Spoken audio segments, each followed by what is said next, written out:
High বন্ধুরা, প্রেগনেন্সিতে কত কিছু খেতে ইচ্ছা হয়। এই দেখুন দেখুন, এটা পুরোটাই লেবুর রস, হাতে আছে নুন আর ভাজা লঙ্কা মাখা।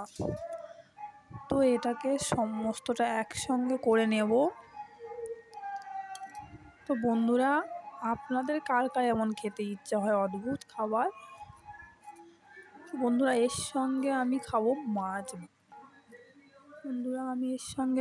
মাছ ভাজা। বন্ধুরা, খেতে অসাধারণ লাগে। মাছ ভাজা, লেবু, লঙ্কা আর নুন একসঙ্গে মিশিয়ে অসাধারণ লাগে। আর প্রেগনেন্সিতে এইসব উল্টোপাল্টা ইচ্ছা হয়ই। বন্ধুরা, আপনাদের কার কার প্রেগনেন্সিতে এমন হয়েছে অবশ্যই জানাবেন কমেন্টে।